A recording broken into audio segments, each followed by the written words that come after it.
La calidad de un servicio se mide por los buenos resultados. Estamos en esos lugares donde hay que poner energía. Kilowatt Generadores.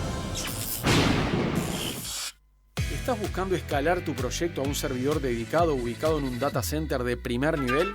Ingresá a netui.net y te asesoraremos para que elijas el mejor servidor para tu empresa. Con Netui, crece en Internet. Radio Nacional, 11:30 AM. Primeros en escucharte. Radionacional.com.uy.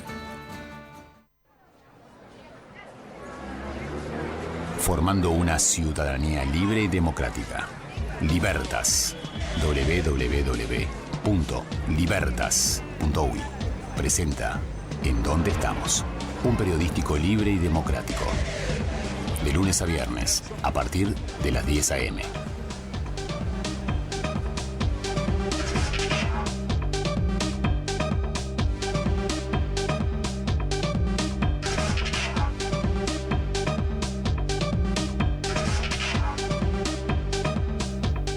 Buen día, muy buen martes para todos, para la República Oriental del Uruguay, que en definitiva, aunque parezca una abstracción, es hablar de cada uno de nosotros, es hablar de las mujeres, de los hombres, de todos, de sus destinatarios finales, aún no con ese uso de conciencia plena, pero que son el motivo de la alegría fundamental y la proyección de vida de cada familia, como son los niños que comenzaron las escuelitas rurales. Daba muchísima ternura ver ayer en compendios informativos, en coberturas informativas, la alegría inclusive desbordante, la intensidad de alegría de esos niños que se reencontraban con sus compañeritos de escuela, esas niñas que declaraban ante la prensa, ante la televisión, con mucha emoción y a su vez con mucha soltura. ¿Qué lección nos están dando los niños? Una enorme lección a toda la población, a la ciudadanía entera. El respeto con el que asumen las medidas.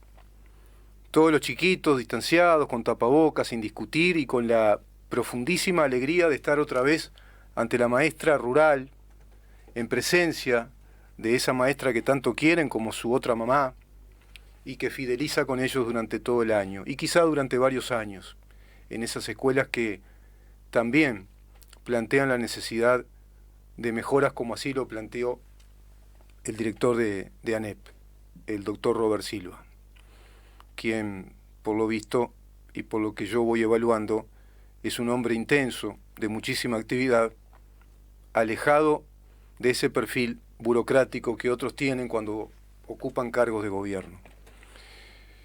En esta introducción voy dando de algún modo contenido a esta editorial del día de hoy, antes de recibir al ingeniero agrónomo y diputado César Vega, porque lo voy a hacer con motivo de algo que es importantísimo en la vida de todos nosotros, pero claro, es determinante en la vida activa y en la gestión de un gobierno, como lo son las decisiones, especialmente la toma de decisiones, tomar decisiones, y en este caso tomar decisiones en pandemia. ¿Cuánto involucra esto? Es un universo digno de análisis como para hacer una semana de programa con distintos especialistas dedicados a evaluar, a analizar puntualmente distintos renglones de la actividad del Estado y de la gestión que este gobierno lleva adelante a través de las distintas actividades de los distintos organismos y áreas que tiene el Estado. Esa compleja maquinaria, la más sutil, la más compleja, diré una vez Alfred Toffler en su libro La Tercera Ola, como lo es el Estado. Esa toma de decisiones son puntuales. Tomó un montón, por eso te decía que es digno de varios programas. Tomó un montón, no me va a dar el tiempo en 20 minutos de programa, en menos, en 10, 15 minutos. Se puede hacer un repaso histórico todo el 2020, 2021, pero ya te adelanto que en el 2020, a raíz de la toma de decisiones del gobierno de apelar con una vocación muy determinada por la libertad y el Estado de Derecho bajo un agente exógeno que contraviene por naturaleza a la libertad, como lo es el virus, este COVID-19, que ha generado estas distorsiones tremendas en el mundo, donde ha paralizado gran parte de la economía mundial, donde han decrecido muchísimo los niveles de producción, de la producción de riqueza de los países del mundo, donde se han cuarentenado por meses a inmensa cantidad de personas, a poblaciones enteras, ciudades enteras, en Europa, en los Estados Unidos, en Brasil, en México, en Argentina, en Chile, en Perú, en tantos países, en países asiáticos. Uruguay no lo hizo a ese nivel de una cuarentena general que estableciera o estados de sitio o aplicara medidas prontas de seguridad, sino que apeló quirúrgicamente a restringir actividades. Se vio obligado nuestro país, especialmente el gobierno, en la toma de decisiones, de llevar adelante necesarias medidas restrictivas, que muchas fueron respetadas y otras no. Y otras no.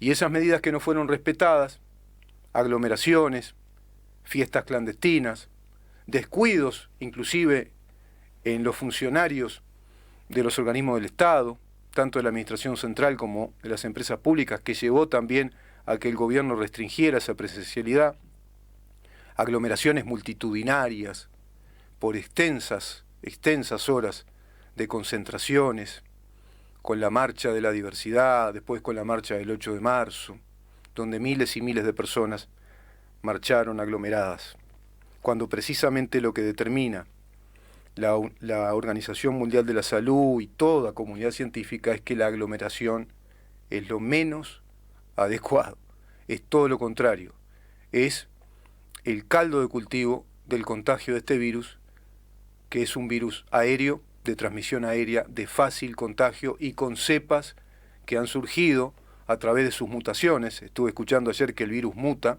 a través de un experto médico argentino, un neurólogo e infectólogo, el doctor Stoll, que explicaba que el virus muta todas las semanas, pero esas mutaciones no le alcanzan para burlar, digamos, que el componente de antígenos que tienen las vacunas.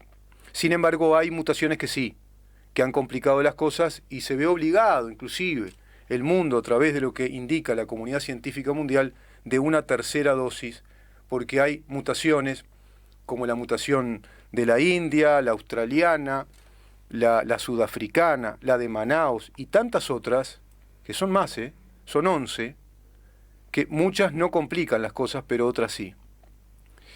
Eso hay que tenerlo en cuenta porque ese es un contexto muy negativo que atenta contra las libertades, contra el funcionamiento normal de la economía, contra el funcionamiento normal de los puestos de trabajo. Y este gobierno toma al país en una situación determinada, que ese es el tema fundamental también a visualizar siempre para ver en contexto las cosas. ¿Por qué digo todo esto? Porque he visto ayer una campaña realmente escandalosa de la prensa internacional, por ejemplo CNN, en español, publicado a través de un portal, del portal Montevideo, portal de noticias, que yo lo tengo acá, es muy largo el informe, donde desacredita totalmente al gobierno uruguayo y pone inclusive el calificativo de cruel. Hay otro informe con las mismas características que se publica en La Vanguardia, un periódico catalán de un grupo familiar, una familia que es la propietaria de ese portal, tanto en versión digital como en versión papel. Es un prestigioso medio de prensa, lo fue diría, que era de centro izquierda, una izquierda muy moderada, pero que respondía a todos los parámetros de un periodismo serio, que apela a las buenas fuentes, que tiene capacidad crítica y que analizaba los temas en profundidad. Bueno, eso se distorsionó, se pervirtió, asumió una línea muchísimo más pro populismos de izquierda, apoyando los movimientos, inclusive pro Venezuela, de este nuevo gobierno español, vaya, no tan nuevo, pero que plantea una izquierdización de España, que plantea modelos muy parecidos a los que se están planteando en América Latina, que es algo así como una importación, hasta incluso en varios, digamos, parámetros o principios ideológicos del modelo venezolano, aunque les parezca mentira, con el señor Iglesias y el señor Sánchez, presidente.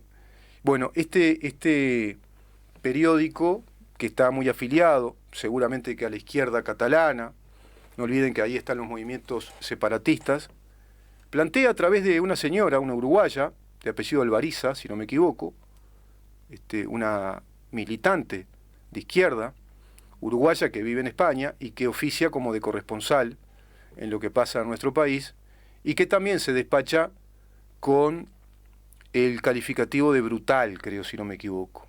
Es más o menos, cortás con la misma tijera, todo ese tipo de notas, que apelan a los mismos datos y a los mismos síntomas, que son síntomas negativos que efectivamente ocurren, pero que los sacan de contexto y te lo suman, te juntan todo lo que pueden de datos negativos y te arman un relato terrible. No hay peor mentira que la media verdad, que la verdad a medias, porque no manejan el contexto. ¿Por qué digo esto? Porque me pongo en el lugar del ecuatoriano, del colombiano, del chileno, del español, de cualquiera sea, del francés, del inglés, que escucha un informe de una cadena supuestamente tan prestigiosa internacional como CNN en español, y que te digan que acá, proliferan las ollas populares porque el gobierno prácticamente está matando de hambre a la población, de que se han incrementado la pobreza en más de 100.000 personas, que ha improvisado, que no tiene planes muy bien orientados, que es el país con más alto índice de contagios y de muertes en relación por habitante. Quizá algunos de esos datos en precisión puedan obedecer a la verdad, pero no todo lo que están diciendo, además, mucho de lo que estoy diciendo ahora es mentira. Ustedes lo saben que no es así. Y tendríamos que repasar todas las medidas que el gobierno fue llevando adelante el año anterior y ahora este año, todas las medidas, y las que van a venir, y las que seguirán negociando. Y un gobierno abierto siempre a hablar, a conversar y a negociar. Eso que también hay que verlo. Y yo lo digo sin temor a que me califiquen de alcahuete del gobierno, o de algunos, me acuerdo en otras épocas decían, es un operador político. No, hay que ver todo. Y lo que se ve que está bien hay que decirlo, y lo que se ve que está mal también.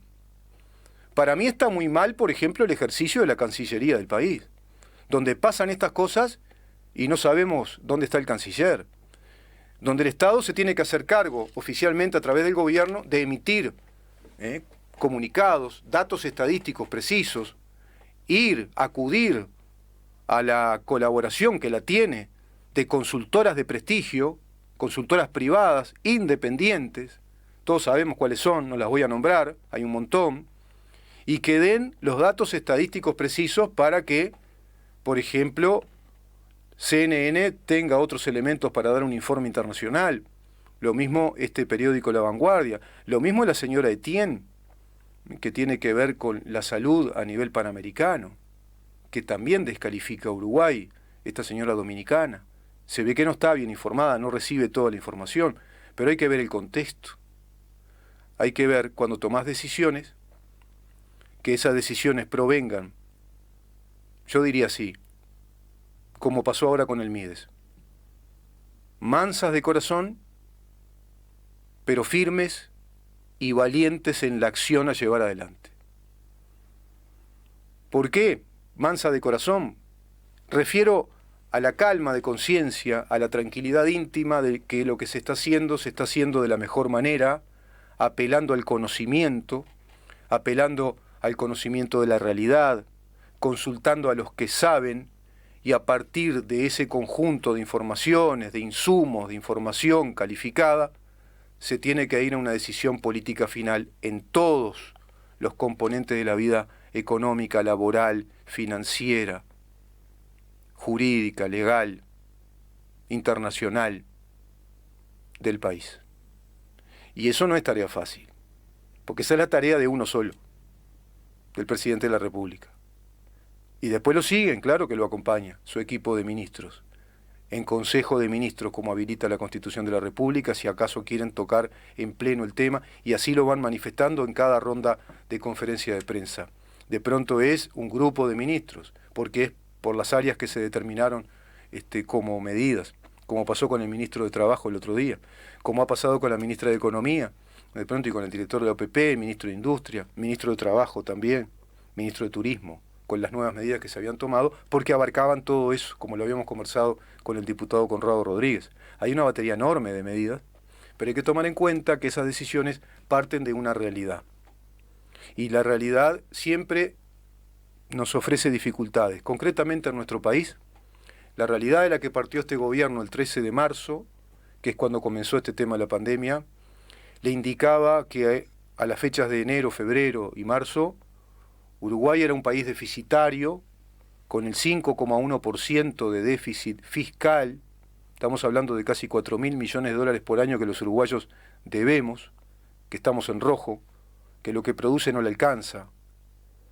Después de 15 años de una economía muchísimo más próspera a nivel mundial, en épocas de normalidad, donde se había recaudado mucho dinero por exportaciones, y no sé qué pasó, que resultó un estado deficitario, con empresas públicas fundidas, ANCAP, Pluna, discriminado uso del dinero de fondos, hasta un remate inventado, ¿no? Que no se sabe. Ahí para mí habría que consultar con un jurista qué configura jurídicamente eso, con el presidente de la República en aquel momento, José Mujica, implicado en todo ello. Con una tasa de desempleo recibe este gobierno el país de un 10,1%, escandalosamente alta, y con guarismos de gente en el mercado negro, en el mercado irregular de trabajo, en el mercado que no está regulado, que también es muy alta, con un proceso inflacionario que había dado cuenta en su momento el director de la Oficina de Planeamiento y Presupuesto, el economista Isaac Alfi, que promediaba en los últimos años, año 2019 y 2018, un 13,5% de inflación general interanual. Esto quiere decir que por año los uruguayos estábamos experimentando un incremento de precios de un 13,5%. Fíjate vos, hacé la cuenta de un acumulado, acumulás 4 o 5 años con ese promedio inflacionario. La calidad de vida de todos nosotros va desmejorando y mucho. Hay que recordar también, no tengo las cifras, las voy a buscar, pero hay que ver muy bien las cifras de la cantidad de pequeñas microempresas, pequeñas y medianas empresas uruguayas que fueron cerrando desde los años 2013 al 2018, 2019. Yo tenía una cifra en su momento, recuerdo que entre el 2013 al 2017 era un promedio de 39 empresas uruguayas que cerraban, que bajaban las persianas, que se fundían, que daban quiebra. Hay que entender que cuando eso pasa, estamos hablando de un universo de empresas que son el 90% de las empresas que funcionan en nuestro país. Las pequeñas y medianas empresas, las micropymes, las pymes y las medianas empresas a nivel nacional. Fíjate vos lo delicado de ese tema. Y a su vez esas empresas emplean el 70% de la mano de obra, es decir, de empleados, de asalariados, que emplea el sector privado en nuestro país. Te queda un 30% que lo tendríamos que ver, se repartirá entre las grandes empresas, que en materia de empleo, de tasa de empleo, no mueven tanto la aguja, y medianas empresas. Por otro lado, tendríamos que ver también en este tipo de informes, yo les diría a la gente de CNN, que Uruguay tiene una desproporcionada clase pública de trabajadores, donde se incrementó en el periodo de Mujica en 70.000 empleados públicos más, en un país que cuenta con prácticamente casi 400.000 empleados públicos directos. Imagínate toda la actividad indirecta que está vinculada también a la actividad pública. Y que eso va a recaer en lo que pasó efectivamente, en un diseño de una política tributaria fiscal altamente presionante, muy voraz, que empezó a generar esos efectos negativos de la economía uruguaya. Cierre de empresas uruguayas, en otros casos reducción de costos, muchos desempleos, porque la gente que está ahí empieza a experimentar el desempleo y el seguro de paro, por eso hablamos de 10,1%. Los números a veces no nos impactan tanto, son personas.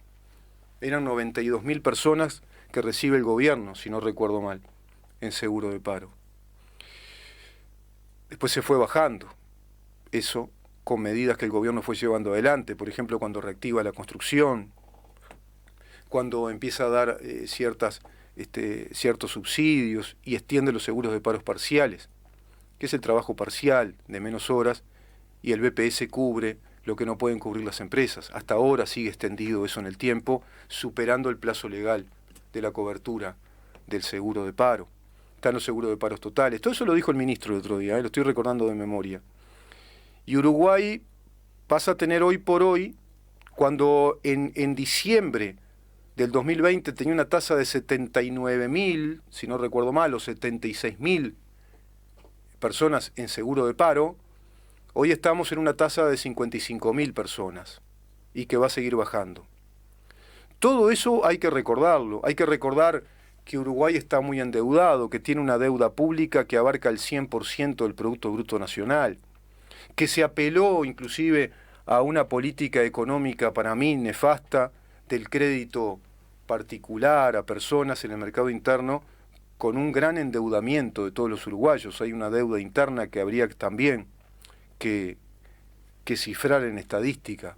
¿Cuánto es la deuda de los uruguayos internamente? ¿Cuántos uruguayos están endeudados por préstamos personales en esta campaña de hace años, profinanciera, corporativa financiera, del espectáculo de los préstamos como que te salvan la vida?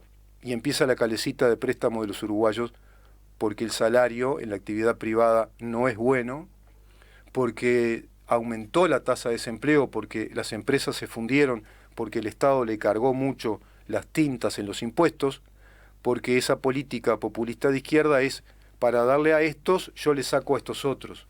Siempre para dar a muchos mucha cosa, le sacás a otros muchos mucha cosa. Porque la economía del Estado, los recursos son finitos, son limitados. El Estado no es una fábrica, no es una industria, no produce, no crea riqueza. El Estado administra lo que recauda y lo distribuye. Eso es lo que hace el Estado. Ese es el papel fundamental en materia económica que un Estado tiene, especialmente un Estado de derecho, un Estado democrático. Y en esa toma de decisiones, el presidente a mí me demuestra una vez más que es muy estratega, que con total calma, en el momento justo, dice, bueno, afuera Bartol y adentro ahora a jugar en la cancha el doctor Martín Lema. Un hombre que es de su riñón político, un experimentado ya político, presidente de la Cámara de Diputados, que formó el movimiento precisamente de la 404 con el propio presidente de la República y con otros jóvenes de aquel entonces, que es un hombre proactivo, abogado, doctor en Derecho y Ciencias Sociales, que evidentemente ayer cuando lo vi en esa entrevista tiene todo el porte y perfil de un hombre que viene, parecería, manso de corazón, pero muy firme y muy valiente en las decisiones que hay que tomar, pero a su vez agregale este otro calificativo, con inteligencia de administración pública, porque habló muy bien de un concepto que acá no se habla. No importan los programas, estamos cansados los uruguayos de que nos hablen, como desde el gobierno anterior, de los programas y que hay tantos programas.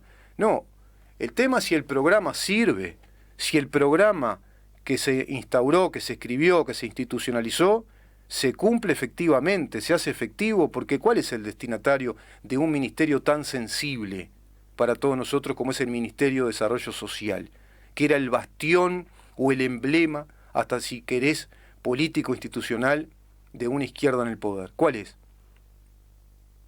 Precisamente sacar de la vulnerabilidad, de la depresión económica, de la pobreza, a un montón de uruguayos que se ven perjudicados por un montón de factores. Pero básicamente tenemos también que decir que esos uruguayos que están tan perjudicados económicamente, sumidos en la pobreza, también son víctimas de pésimas políticas económicas que se llevaron durante 15 años en este país, cuando hace un ratito repasé todo lo que repasé. Porque ese combo de un país altamente tributario, voraz, que no propendió a la reactivación económica y a la inversión estimulada del sector privado, sino que metió más empleados públicos sin justificar la función pública y generando un Estado muy pesado y gordo que va a recaer en la actividad privada. Recuerden, 90% de la actividad productiva del Uruguay empresarial es de pequeñas empresas y que emplean el 70% de los empleados del sector privado. y que siguió pidiendo deuda, y que generó un déficit tremendo porque fundió empresas, y hasta tuvo el descaro de decir que había una persecución política cuando se hacía la investigación parlamentaria en cuanto a un montón de indicios muy fuertes de corrupción en ANCAP, con el caso Sendic, un hombre que incluso nos mintió un título universitario en la cara a todos los uruguayos. Todo eso hay que recordarlo, pero no aparece en estos informes, ¿eh? Y por eso te digo, aquel ecuatoriano, aquel venezolano, chileno, español que ve eso, mirá Uruguay, qué desastre. Van a decir eso. Entonces, en ese sentido, creo que es una decisión oportuna, porque es ahí, desde el Mides, que se filtra una información falsa. Se insiste con que hay muchas ollas populares porque la gente se está muriendo de hambre. Se insiste con que las políticas de subsidio, de socorro social han sido nefastas y muy tacañas. Cuando hablamos de 900 millones de dólares este año, dentro de un país que, te repito, con este déficit fiscal tremendo, con una tasa de desempleo tremenda, con un endeudamiento brutal, del 100%, ahí sí es brutal, del 100% del Producto Bruto, y que siguen hablando de acudir a préstamos, como el señor Olesker, para aplicar una renta básica. De todas maneras, el Parlamento, y escuché a Gandini, el senador, va a crear una comisión no legislativa, no vinculante, pero de trabajo, de consulta y monitoreo de las políticas de asistencia social, de subsidio, de socorro que se están llevando adelante, a ver si es necesario algunas más.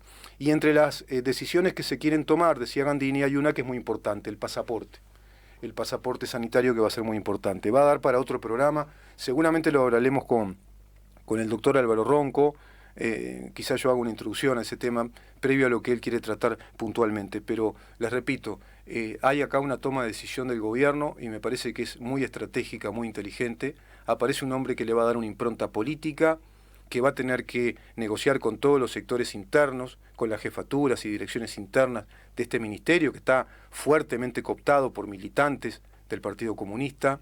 Va a tener que hablar en serio, va a tener que reformular, como él dijo, todos esos programas, revisarlos, ver los que funcionan bien, los que no funcionan bien, ver si se necesitan otros programas, porque en definitiva son las personas, dice, va a apuntar a que las personas sean las beneficiarias, que esos programas no se transformen en la justificación de una red burocrática que evita que esos recursos lleguen al destinatario final.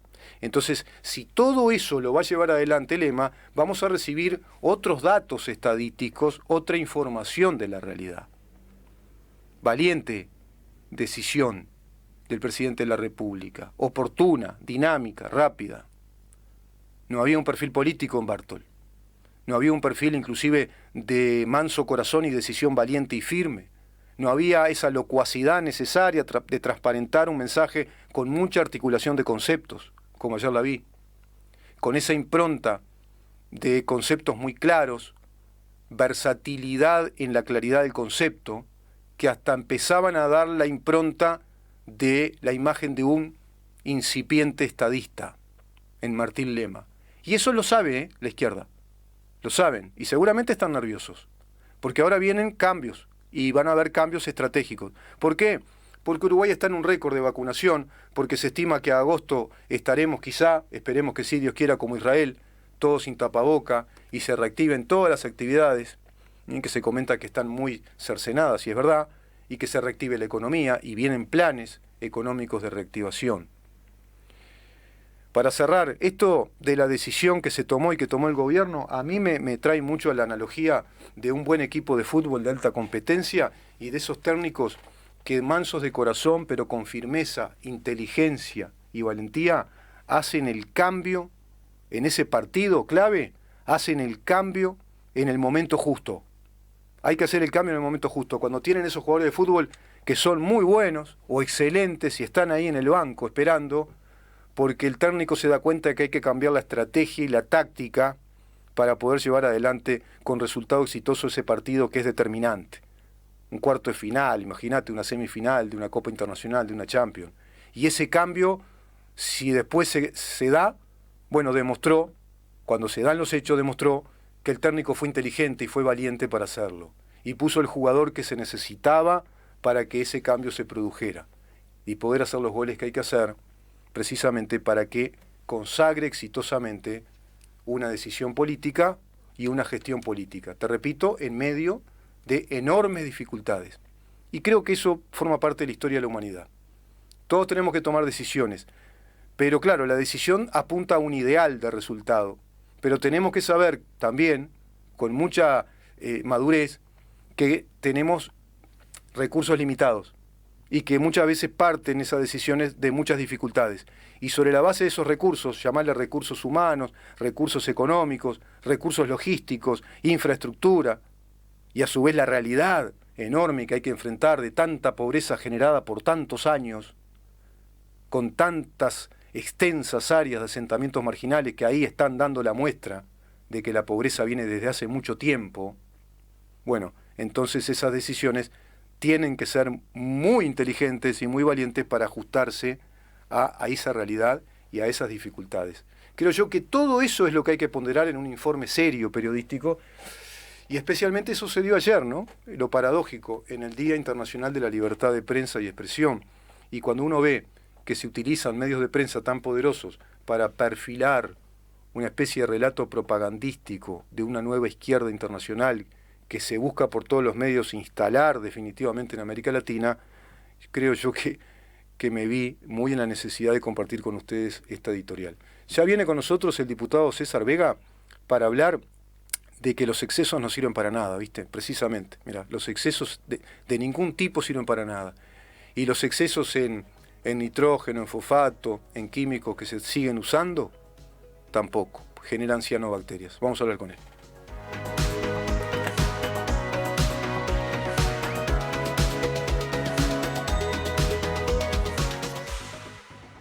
¿En dónde estamos?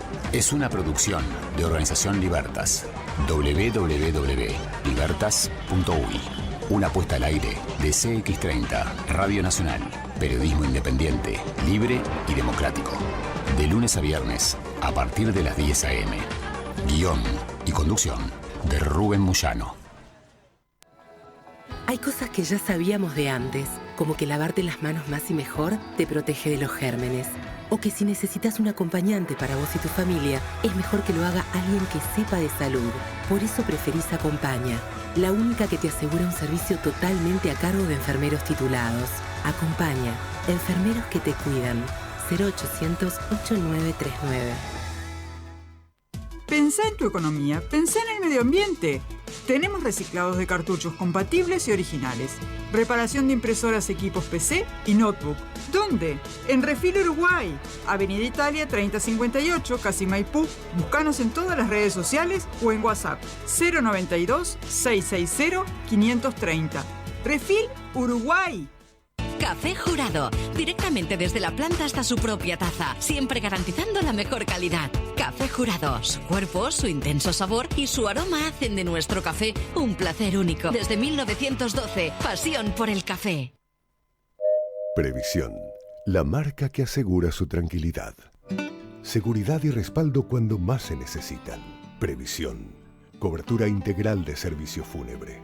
Hay una sola previsión. Afíliese por el 0800 81 60 y súmese a la mayoría. En NetUI te ayudamos a impulsar tu negocio online. Para esto queremos asegurarnos de brindarte un servicio rápido, seguro y confiable, porque eso es lo que les importa a tus clientes y a vos. Además, contamos con atención directa por técnicos certificados en calidad ISO 9001, sin mencionar que tenemos más de 15 años de experiencia en la industria con nuestra propia infraestructura en los data centers de tu país. Apasionados por la tecnología, por brindarte el mejor servicio y ayudarte a alcanzar el éxito, sea cual sea tu objetivo. Si tenés una idea o una gran empresa, con NetUI crece en Internet. Sí, hay hábitos que cambiaron para siempre. De ahora en más, si te resfrías usas mascarilla. Otros continúan igual de firmes. Si vos o alguien de la familia precisan acompañante, seguís prefiriendo Acompaña, la única que te asegura un servicio totalmente a cargo de enfermeros titulados. Acompaña, enfermeros que te cuidan. 0800-8939. ¿En dónde estamos? Es una producción de Organización Libertas. www.libertas.uy. Guión y conducción de Rubén Moyano.